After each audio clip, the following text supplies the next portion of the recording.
लीजिए सुनिए सादत हसन मंटो की लिखी कहानी कर्ज की पीते थे, मेरी यानी राजीव की आवाज में। एक जगह महफिल जमी थी।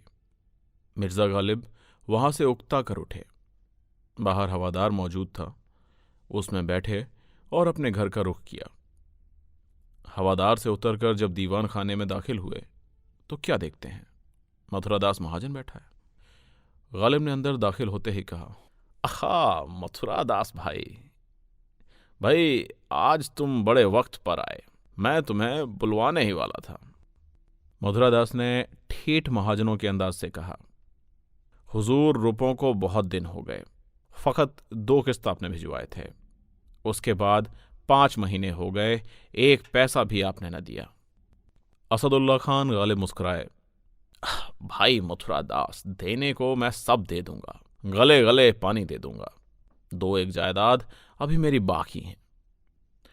अजी सरकार, इस तरह व्यापार हो चुका, ना असल में से न सूद में से। पहला ही 2,500 वसूल नहीं हुआ, 656 सूद के हो गए हैं।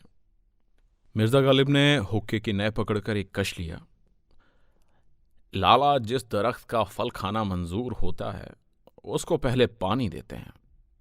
मैं तुम्हारा दरख्त हूं, पानी दो तो अनाज पैदा हो। मथुरादास ने अपनी धोती की लौंग ठीक की। जी, दिवाली को 12 दिन रह गए हैं, खाता बंद किया जाएगा। आप पहले रुपए का असल सूद मिलाकर दस्तावेज बना दें तो आगे का नाम लें। मिर्जा गालिब ने हुक्के की नय एक तरफ की। लो, अभी दस्तावेज लिखे देता हूं, पर शर्त यह है कि 2,000 अभी के अभी मुझे और दो। मथुरादास ने थोड़ी देर गौर किया। अच्छा, मैं स्टाम्प मंगवाता हूं, वही साथ लाया हूं। आप मुंशी गुलाम रसूल अर्जी नवीस को बुला लें, पर सूद वही 1.25 रुपए सैकड़ा होगा। लाला, कुछ तो इंसाफ करो, 12 आने सूद लिखवा देता हूं। मथुरादास ने अपनी धोती की लौंग दूसरी बार दुरुस्त की। सरकार, 12 आने पर 12 बरस भी कोई महाजन कर्ज नहीं देगा। आजकल तो खुद बादशाह सलामत को रुपयों की जरूरत है। उन दिनों वाकई बहादुर शाह जफर की हालत बहुत नाजुक थी। उसको अपने अखराजात के लिए रुपए की हर वक्त जरूरत रहती थी। बहादुर शाह जफर तो खैर बादशाह था, लेकिन मिर्जा गालिब महज शायर थे। गो वो अपने शेरों में अपना रिश्ता सिपाहगिरी से जोड़ते थे। ये मिर्जा साहब की जिंदगी के 40वीं और 45वीं साल के दरमियानी अरसे की बात है, जब मथुरादास महाजन ने उन पर अदम अदायगी कर्जा के बाइस अदालत दीवानी में दावा दायर किया। मुकदमे की समाअत मिर्जा साहिब के मुरब्बी और दोस्त मुफ्ती सदरुद्दीन आजुर्दा को करना थी, जो खुद बहुत अच्छे शायर और गालिब के मद्दाह थे। मुफ्ती साहब के मिर्धा ने अदालत के कमरे से बाहर निकलकर आवाज दी, लाला मथुरादास महाजन मुद्दई और मिर्जा असदुल्ला खान गालिब मुद्दा अलैह हाजिर हैं। मथुरादास ने मिर्जा गालिब की तरफ देखा और मिर्धे से कहा, जी, दोनों हाजिर हैं।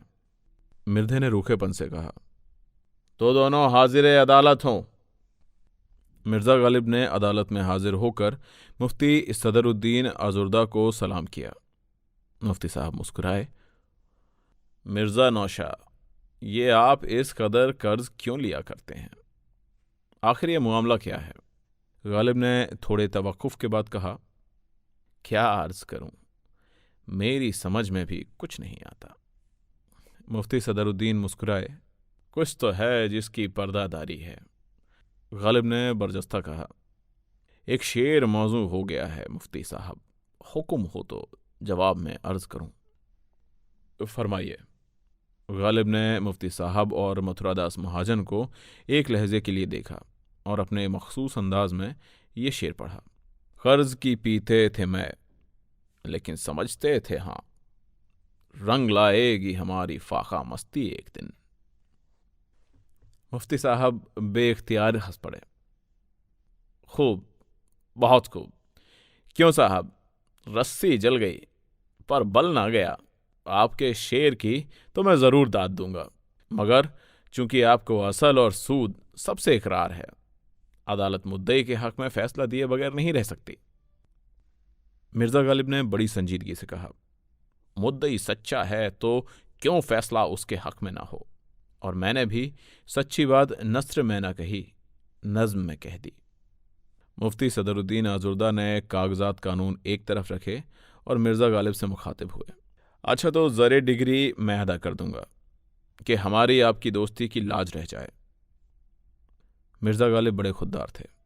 उन्होंने मुफ्ती साहब से कहा, हुजूर ऐसा ना होगा, मुझे मथुरा दास का रुपया देना है, मैं बहुत जल्द अदा कर दूंगा। मुफ्ती साहब मुस्कुराए, हजरत, रुपए की अदायगी, शायरी नहीं। आप तकल्लुफ़ को बरतरफ रखिए, मैं आपका मद्दा हूं, मुझे आज मौका दीजिए कि आपकी कोई खिदमत कर सकूं। गालिब बहुत खफीफ हुए, लाहौल वाला, आप मेरे बुजुर्ग हैं, मुझे कोई सजा दीजिए कि आप सदरुल सुदूर हैं। देखो, तुम ऐसी बातें मत करो तो और कैसी बातें करूं। कोई शेर सुनाइए। सोचता हूं। हाँ, एक शेर रात को हो गया था, अर्ज किए देता हूं। फरमाइए फरमाइए। हम और वो सबब रंज आशना दुश्मन। मुफ्ती साहब ने अपने कानूनी कलम से कानूनी कागज़ पर ये हुरूफ लिखे। हम और वो बेसबब रंज आशना दुश्मन की रखता है। मुफ्ती साहब बहुत महजूज हुए। ये शेर आसानी से समझ आ सकने वाला नहीं था, लेकिन वो खुद बहुत बड़े शायर थे, इसलिए गालिब की दकीका बयानी को फ़ौरन समझ गए। मुकदमे की बाकायदा समाअत हुई। मुफ्ती सदरुद्दीन आजुर्दा ने मिर्ज़ा गालिब से कहा, आप आइंदा कर्ज की ना पिया करें। गालिब, जो शायद किसी शेर की फिक्र कर रहे थे, कहा, एक शेर हो गया है, अगर आप इजाज़त दें तो अर्ज़ करूं। मुफ्ती साहब ने कहा, फरमाइए फरमाइए। मिर्ज़ा गालिब कुछ देर खामोश रहे। गालिबन उनको इस बात से बहुत कोफ्त हुई थी कि मुफ्ती साहब उन पर एक एहसान कर रहे हैं। मुफ्ती साहब ने उनसे पूछा, हज़रत, आप खामोश क्यों हो गए? जी, कोई ख़ास बात नहीं है, कुछ ऐसी ही बात जो चुप हूं, वरना क्या बात कर नहीं आती? आपको बातें करना तो माशाअल्लाह आती हैं। गालिब ने जवाब दिया, जी हाँ, लेकिन बनाना नहीं आती। मुफ्ती सदरुद्दीन मुस्कुराए, अब आप जा सकते हैं, ज़रे डिग्री मैं अदा कर दूंगा। मिर्ज़ा गालिब ने मुफ्ती साहब का शुक्रिया अदा किया। आज आपने दोस्ती के तमस्सुक पर मोहर लगा दी, जब तक जिंदा हूं बंदा हूं। मुफ्ती सदरुद्दीन आजुर्दा ने उनसे कहा, अब आप तशरीफ़ ले जाइए, पर ख्याल रहे कि रोज़ रोज़ ज़रे डिग्री मैं अदा नहीं कर सकता, आइंदा एहतियात रहे। मिर्ज़ा गालिब थोड़ी देर के लिए सोच में गर्क हो गए। मुफ्ती साहब ने उनसे पूछा, क्या सोच रहे हैं आप? मिर्ज़ा गालिब चौंक कर बोले, जी, मैं कुछ भी नहीं सोच रहा था, शायद कुछ सोचने की कोशिश कर रहा था कि मौत का एक दिन मुअय्यन है, नींद क्यों रात भर नहीं आती। मुफ्ती साहब ने उनसे पूछा, क्या आपको रात भर नींद नहीं आती? मिर्ज़ा गालिब ने मुस्कुरा कर कहा, किसी खुश नसीब को आती होगी।